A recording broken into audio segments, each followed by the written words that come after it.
On a warm Good Friday in the early 1980s, a lawnmower saved my father's life. Well, I'm not really sure whether to give the credits to the mower or the lawn or God or some cosmic stroke of luck.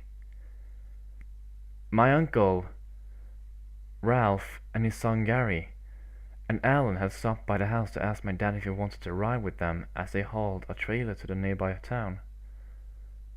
My father declined as he needed to mow the lawn.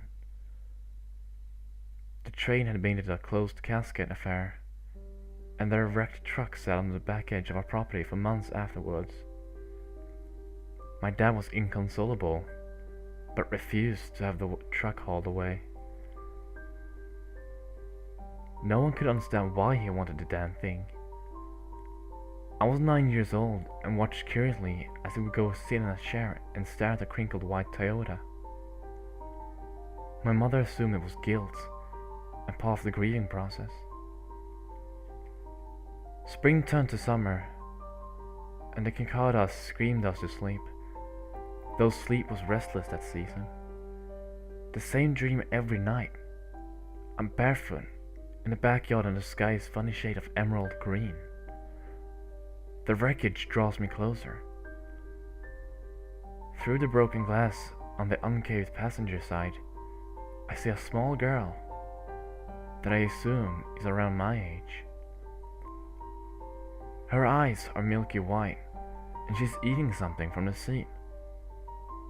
Moths and butterflies, hundreds of them.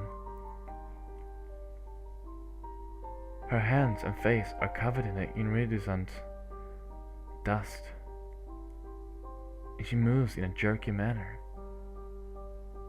Happy Easter! I feel pretty in this dress. That's all she ever says. I bet I had that nightmare 40 or 50 times over the course of 3 months. My father was starting to recover by August, and he no longer sat in the yard staring at the truck. I stood outside when the men came to haul the truck away, and my father looked at me and asked, "Did you see her too?" Hi guys, this is Creepycandle speaking, and I just wanted to point out that today's my birthday. And to celebrate that, I'm gonna tell you the story how I ended up in the creepypasta world. You see, 5 p.m. today is the exact time I was born into this world.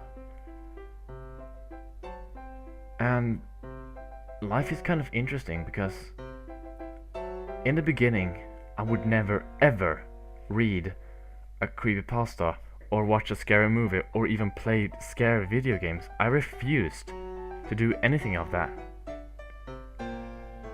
But then one fateful night,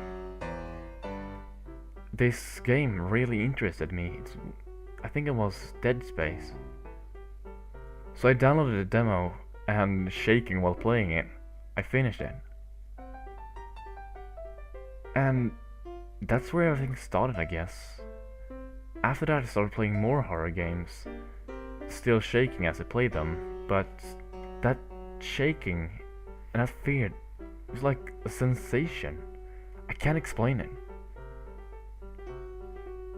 So, anyhow, we had this assignment in school that we would work at different places for a week. And I got janitor work. It was really fun. And on one lunch break, I sat in the office browsing from the internet for funny images on a site called Funny Junk. And then the Halloween was nearby, so people were posting scary images. And suddenly this guy, I don't remember what name he had, but he posted this picture about lots of creepypastas. And the first one I ever read was A Hunter in the Woods. You remember that one? About this hunter being in... I think I read it before. It's this hunter that is out in the woods and it's starting to get late, and he forgets, or not forgets, he decides to go in one direction, no pun intended, and you find his cabin in the woods, and that's pretty much where the climax of the story starts. You have to listen to it or read it.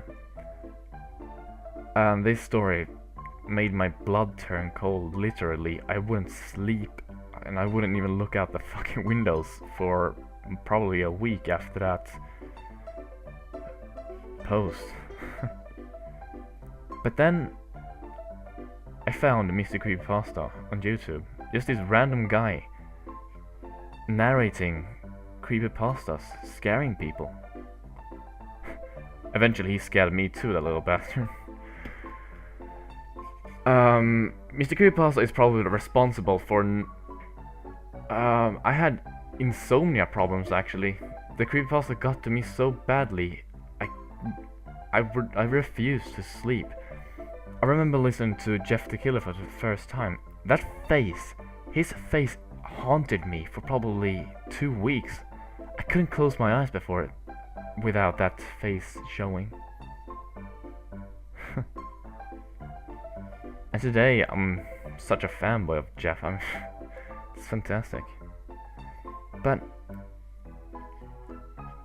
Mr. Creepypasta inspired me.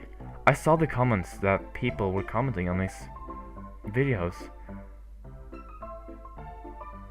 and I wanted that.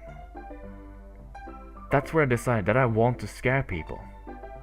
I want to leave my mark somewhere in the world, and if that mark means scaring people, then why not? If my interest is in creepypastas, I could use that and scare people.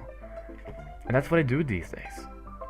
My friends always comes up to me and says that they've been listening to my latest video and that they wouldn't have been able to sleep. I feel pride in that. That's a sign that I have done a good job. And that's pretty much the story of how I took my first step into the creepypasta world. Anyhow, it's like, what is it, 13 minutes left before my train goes to school, so I've gotta hurry. I guess I'll see you around, guys. I mean, it's not like I'm gonna disappear forever. So, see ya. Bye.